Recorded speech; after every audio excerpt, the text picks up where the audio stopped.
Shalom Bapak Ibu Saudara-saudari yang terkasih dalam nama Tuhan Yesus. Saya ucapkan selamat datang di ibadah online GBI Bethel dan saya senang sekali bisa menyapa Bapak Ibu Saudara sekalian. Meskipun kita tidak berkumpul secara fisik di satu tempat, tetap percaya bahwa hadirat Tuhan tidak dibatasi oleh ruangan dan jarak. Dimanapun saudara berada, di rumah, di kamar, atau bahkan sedang dalam perjalanan, percayalah Tuhan hadir bersama kita. Amin. Hari ini saya Jovita Elizabeth Abraham akan membawakan firman Tuhan yang saya beri judul Grateful in Every Season atau menemukan syukur sejati di tengah segala musim. Salah satu kesaksian yang sangat memberkati saya yang pernah saya dengar itu datang dari seorang ayah bernama Peter Tanci, yang juga merupakan seorang pendeta ataupun gembala dari sebuah gereja non-denominasi di Filipina. Pelayanannya dimulai dari kelompok studi Alkitab di rumah-rumah pada tahun 1983. Dan seiring berjalannya waktu, Tuhan begitu luar biasa memimpin pelayanannya. Kelompok kecilnya bertumbuh menjadi gereja yang besar yang memberkati banyak orang. Pastor Peter banyak mengajar tentang pentingnya hidup dalam iman dan membuat keputusan yang bijaksana berdasarkan firman Tuhan. Dan salah satu ayat yang sering ia bagikan itu tercatat atau tercantum dalam 1 Korintus 10 ayat 13. Kita tahu isinya. Dikatakan di sana, pencobaan-pencobaan yang kamu alami adalah pencobaan-pencobaan yang biasa, yang tidak melebihi kekuatan manusia. Sebab Allah setia dan karena itulah Ia tidak akan membiarkan kamu dicobai melampaui kekuatanmu. Pada waktu kamu dicobai, Ia akan memberikan kepadamu jalan keluar sehingga kamu dapat menanggungnya. Namun pada tahun 1995 di masa pelayanan daripada Pastor Peter yang ke-12 tahun, pengajarannya itu benar-benar diuji dalam kehidupan pribadinya. Pada suatu malam, di malam Jumat, putri remajanya yang baru berusia 15 tahun didatangi oleh 7 pria dewasa bersenjata dan dia diperkosa. Dan dia berkata peristiwa itu membuat dirinya begitu hancur. Ia menangis berbulan-bulan dan dalam masa itu iblis mulai menggoda dia dan juga istrinya dengan mengajukan berbagai banyak pertanyaan. Dia tanyakan, untuk apa kamu tetap melayani Tuhan? Apa benar Tuhan yang kamu sembah itu Tuhan yang baik? Kenapa kamu tetap percaya sama Tuhan? Namun dalam kesaksiannya, ia mengatakan bahwa pengajarannya sedang diuji. Dan di saat itulah ia memilih untuk tetap hidup dalam iman dan mengambil keputusan sesuai dengan firman Tuhan. Ia tetap bersyukur, tetap menyembah, dan tetap memegang dan mendeklarasikan janji firman Tuhan. Bahwa Allah turut bekerja dalam segala sesuatu untuk mendatangkan kebaikan bagi mereka yang mengasihi Dia. Dan dari situlah semua yang ia ajarkan, yang ia khotbahkan menjadi nyata. Orang-orang melihat khotbahnya, pengajarannya bukan hanya sebagai kata-kata, tapi pengajaran yang benar-benar dihidupi. Kesaksian ini sungguh sangat memberkati saya dan mengingatkan saya pada salah satu tokoh Alkitab, yaitu Paulus. Paulus bukan hanya mengajar, tapi ia benar-benar juga menghidupi apa yang ia ajarkan. Dalam salah satu surat awalnya kepada jemaat di Tesalonika, Paulus menuliskan dalam 1 Tesalonika 5 ayat 16-18 dikatakan, bersukacitalah senantiasa, tetaplah berdoa, mengucap syukurlah dalam segala hal, sebab itulah yang dikehendaki Allah di dalam Kristus Yesus bagi kamu. Paulus mengajarkan jemaat terutama di Tesalonika untuk tetap bersukacita, tetap berdoa, tetap bersyukur di dalam segala hal. Bahkan ketika mereka harus atau sedang mengalami penganiayaan.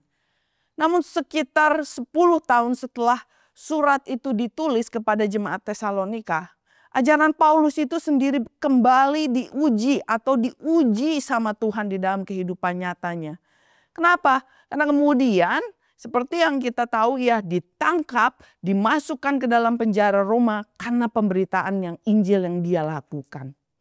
Tapi meskipun demikian, dalam kondisi yang terbelenggu sebagai tawanan, dalam kondisi yang tidak pasti di dalam penjara, dalam kondisi yang bagi manusia sangat memalukan, ia bisa tetap berkata, Filipi 4 ayat 4 mencatatkan perkataannya, bersukacitalah dalam Tuhan. Sekali lagi kukatakan, bersukacitalah.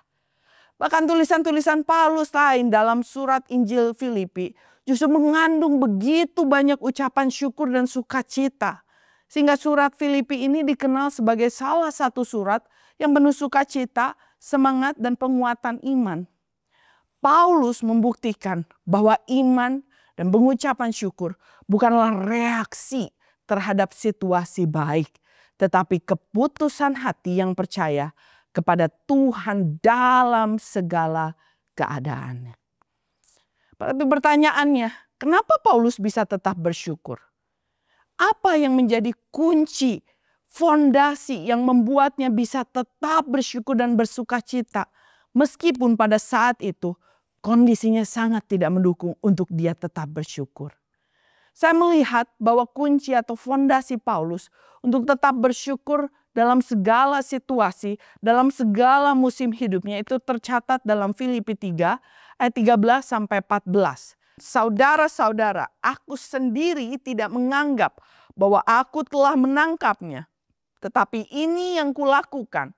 Aku melupakan apa yang telah di belakangku dan mengarahkan diri kepada apa yang di hadapanku.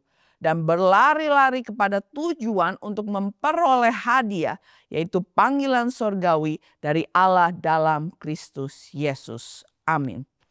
Dari ayat ini kita bisa menemukan bahwa ada 3 sikap hati yang menjadi fondasi bagi Paulus untuk hidup dalam syukur yang sejati apapun musim dalam hidupnya. Sikap hati yang pertama yang saya bisa lihat sebagai fondasi hidup Paulus untuk bisa tetap bersyukur dalam segala situasi, ya adalah ia mampu meninggalkan masa lalunya.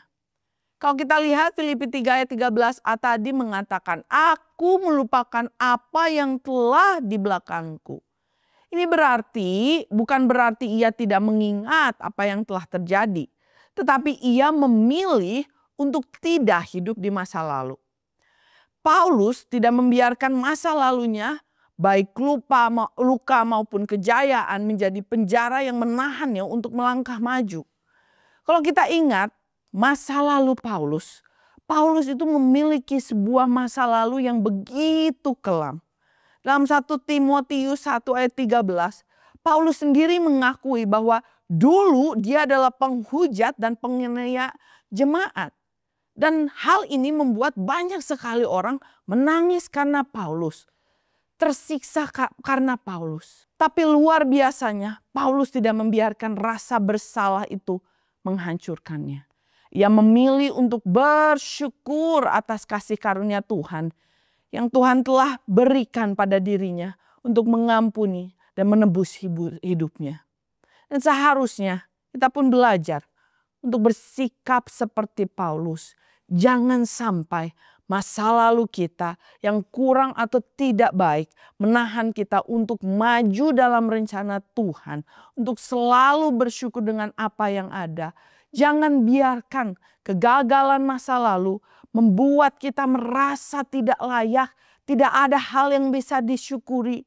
Karena kasih karunia Tuhan tidak hanya menutup masa lalu kita, tapi juga bisa membuka masa depan yang baru bagi kita semua. Tapi saudara-saudara ingat, bukan hanya masa lalu yang kelam, tapi tinggal dalam kejayaan di masa lalu pun bisa menjebak hidup kita. Coba saya tanya Bapak Ibu, ada yang ingat nggak atau tahu nggak sama logo ini? Benar, ini adalah logo BlackBerry. Kalau mungkin Anda familiar dengan logo ini, besar kemungkinan Anda lahir atau merupakan termasuk dalam kelompok generasi milenial ke atas. Karena umumnya anak-anak generasi Z itu tidak tahu atau bahkan tidak pernah melihat logo di BlackBerry tersebut. Tapi ingatkah 20 tahun yang lalu BlackBerry adalah raja ponsel dunia. Semua orang kantoran, baik pejabat, bahkan pada waktu itu Presiden Amerika sekalipun menggunakan BlackBerry. Kalau kita ingat ya, keyboard fisiknya yang begitu ikonik, sistem emailnya yang dianggap paling aman, fitur yang namanya BBM ya, BlackBerry Messenger, begitu canggih pada waktu itu. Membuat siapapun bangga menggunakan ponsel BlackBerry ini. Tapi pertanyaannya, apa yang terjadi dengan BlackBerry hari ini? Hari ini BlackBerry sudah hampir tidak dikenal. BlackBerry menjadi sebuah nama dalam sejarah teknologi. Sebuah raksasa yang pernah berjaya, tapi kini sudah menghilang. Kenapa hal ini bisa terjadi? Jawabannya sederhana, tapi menyedihkan. BlackBerry terjebak dalam kejayaannya. Mereka terlalu percaya diri dengan pencapaian di masa lalu, sehingga mereka menolak untuk beradaptasi, menolak meninggalkan sistem yang lama yang dulu pernah berjaya. Hingga akhirnya mereka tertinggal dan sampai hari ini mereka runtuh dan tidak dikenali lagi. Seringkali bukan hanya kegagalan yang bisa menahan hidup kita. Bahkan kesuksesan masa lalu pun bisa mengikat kita untuk berhenti bertumbuh dan maju. Kalau kita kembali ke kisah Paulus, Paulus memberikan teladan yang seimbang. Ia tidak dikendalikan oleh rasa bersalah atas dosanya sebagai penganiaya orang-orang percaya. Tapi juga ia tidak disandera oleh kebanggaannya, prestasinya, kejayaannya di masa lalu. Yang secara spesifik merupakan juga prestasi keagamaannya. Kalau kita melihat Filipi 3 ayat 4-6, kita akan melihat bahwa Paulus ini bukan seseorang yang biasa. Dia berasal dari garis keturunan rohani yang murni. Ia sangat terlatih secara intelektual, teologi sebagai seorang Farisi. Ia sangat taat hukum dan sangat radikal membela keyakinannya. Dan hal ini secara budaya Yahudi dan religius, Paulus bisa digolongkan sebagai kaum elit. Kaum elit yang disegani dan dihormati orang-orang. Tapi terhadap semuanya itu ia berkata, apa yang dahulu merupakan keuntungan bagiku, sekarang kuanggap rugi karena Kristus. Malahan segala sesuatu kuanggap rugi karena pengenalan akan Kristus Yesus Tuhanku lebih mulia daripada semuanya. Dan dari sini kita bisa melihat kejayaan di masa lalunya tidak juga menghambat dia bertumbuh dan maju. Dari Paulus kita belajar untuk kita bisa hidup dalam kehidupan yang bersyukur, kita harus memiliki sikap hati yang rela meninggalkan masa lalu kita. Segala hal di masa lalu, baik kegagalan kita maupun kemenangan kita, bagus untuk menjadi pelajaran. Tapi bukan tempat yang tepat untuk kita terus tinggal, karena semua itu adalah kenangan. Jangan hidup dalam kenangan. Karena jika kita hidup dalam kenangan, maka Anda tidak akan merasakan kemenangan. Dan itulah sikap hati yang pertama yang Paulus miliki. Sehingga ia bisa terus mengucap syukur, terus merasakan kebaikan Tuhan. Sikap hati yang kedua yang saya lihat sebagai fondasi hidup Paulus untuk tetap bersyukur dalam segala situasi, dalam segala musim adalah ia bukan hanya bisa meninggalkan masa lalunya, tapi kemudian ia juga bisa menghidupi masa kininya. Dan hal ini bisa kita lihat dalam Filipi 3 ayat 13b. Kalau tadi kita baca yang pertama di ayat yang A, aku melupakan apa yang telah di belakangku.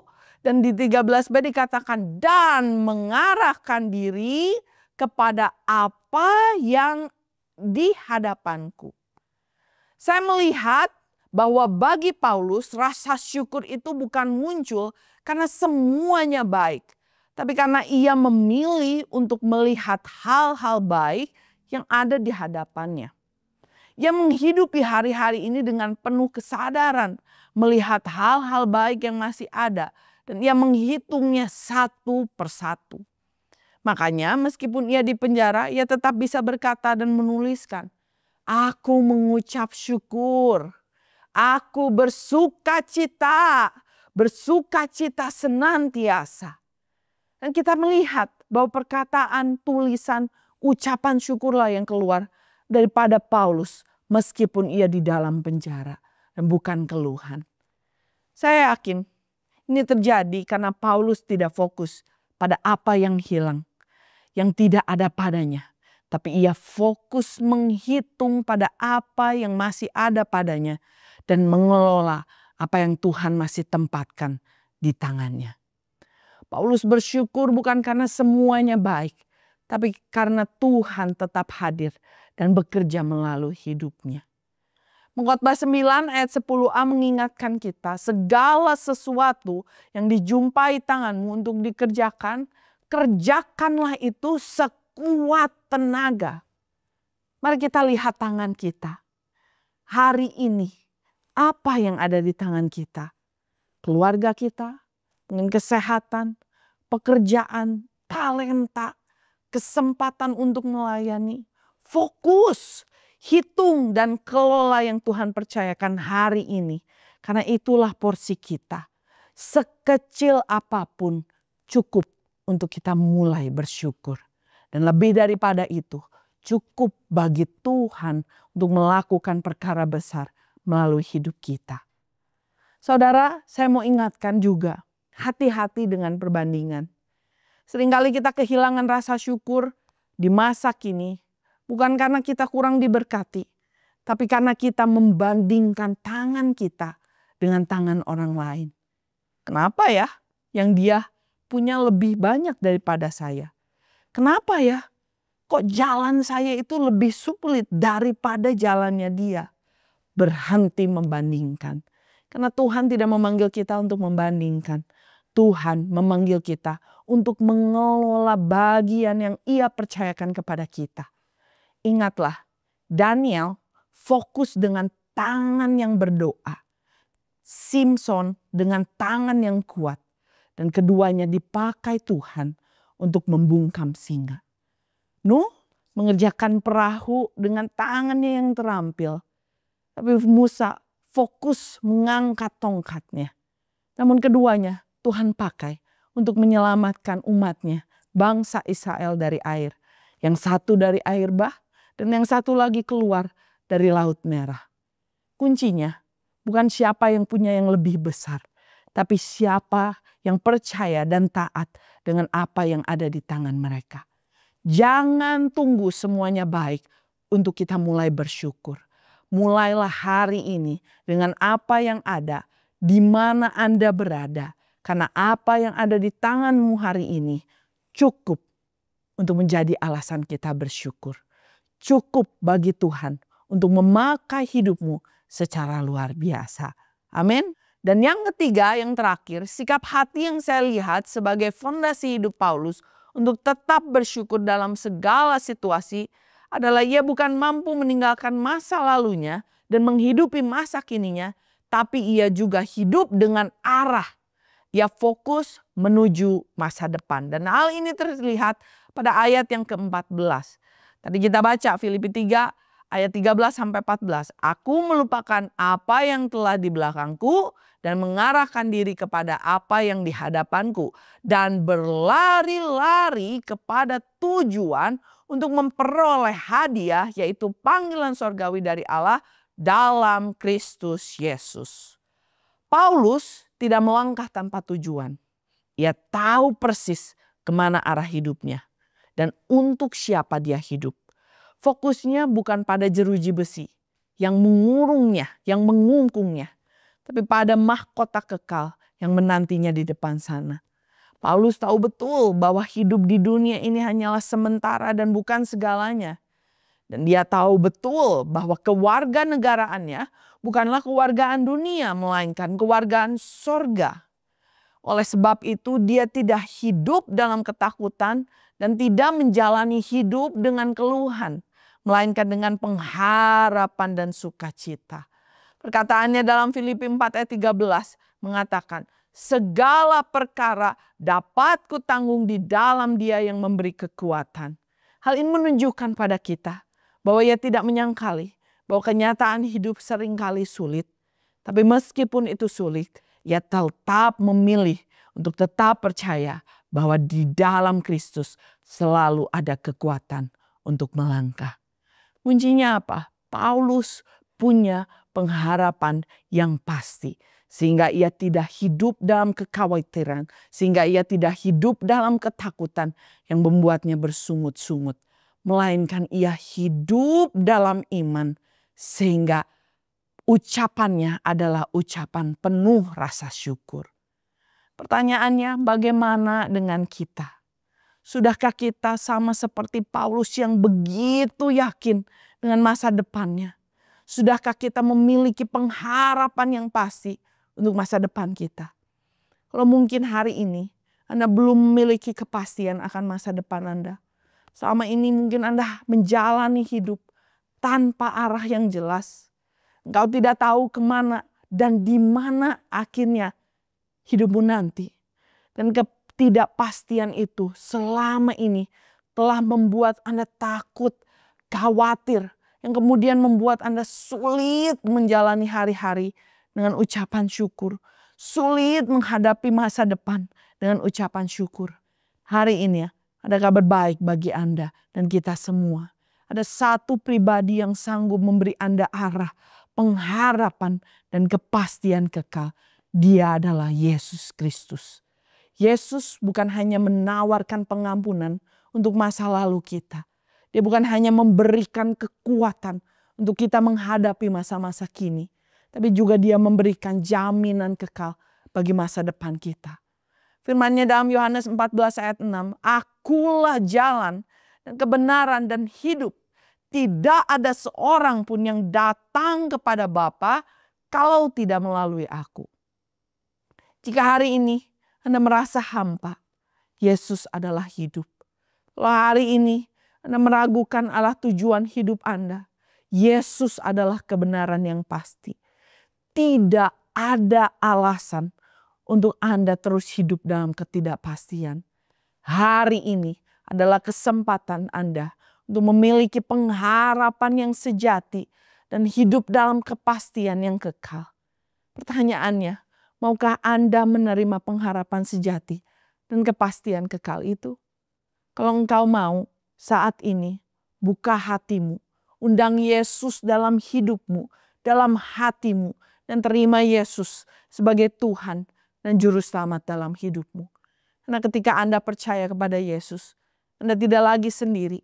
Anda memiliki pengharapan yang tidak tergoncangkan. Dan Anda bisa meninggalkan masa lalu, menghidupi masa kini, dan melangkah menuju masa depan dengan iman dan ucapan syukur. Bersyukur bukan karena semuanya baik, tapi karena kita tahu Tuhan tetap baik di masa lalu, di masa kini, sampai selama-lamanya. Saudara yang terkasih, hari ini kita belajar dari teladan hidup Paulus, bahwa bersyukur dalam segala situasi, bersyukur dalam segala musim, bukanlah hal yang mustahil. Tapi itu hanya bisa kita lakukan, bisa terjadi ketika kita memiliki sikap hati yang benar.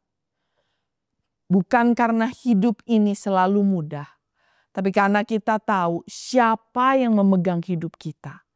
Mari kita ingat kembali 3 fondasi yang membuat Paulus bisa tetap bersyukur.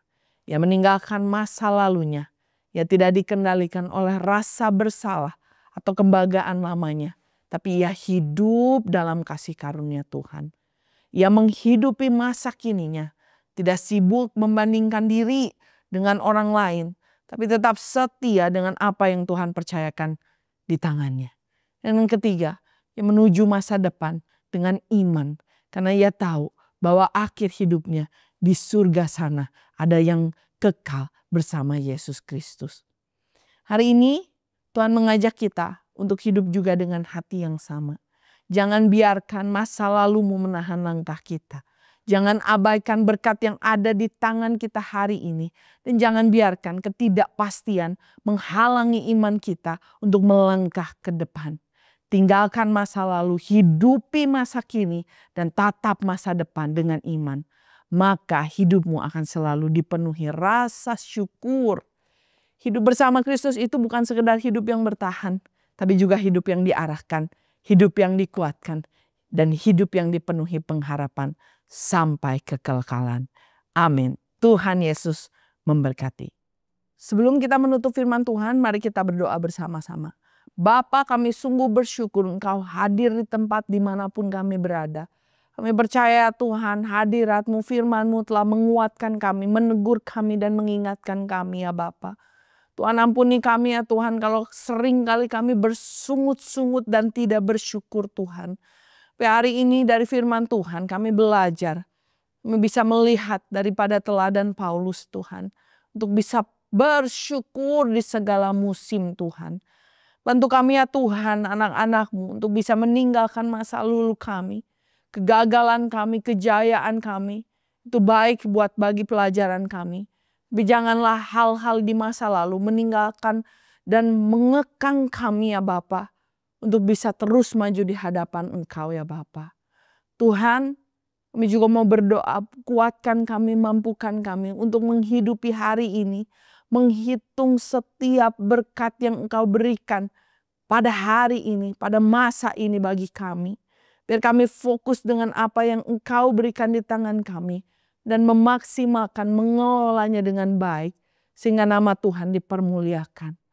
Dan Tuhan, biarlah ya Tuhan, kami memiliki pengharapan yang sejati. Nah, kami percaya melalui firman Tuhan. Dikatakan bahwa pengharapan yang sejati, pengharapan yang kekal itu hanya ada di dalam nama Yesus Kristus. Biarlah ya Tuhan, setiap kami memiliki pengharapan yang sejati di dalam Engkau. Biarlah Tuhan, kami membuka hati kami, menjadikan Engkau sebagai Tuhan dan Juru Selamat kami. Karena kami tahu hanya di dalam Engkau pengharapan itu tidak akan sia-sia. Terima kasih Tuhan untuk firman Tuhan hari ini. Biarlah Tuhan firman Tuhan ini benar-benar bisa menguatkan, meneguhkan hati setiap kami. Ini kami Tuhan, biarlah kami bisa menjadi bukan hanya pendengar firman Tuhan, tapi menjadi pelaku firman Tuhan yang memuliakan nama-Mu. Terima kasih Tuhan Yesus. Kami berdoa dan mengucap syukur hanya di dalam nama Tuhan Yesus Kristus. Haleluya. Amin. Tuhan Yesus memberkati.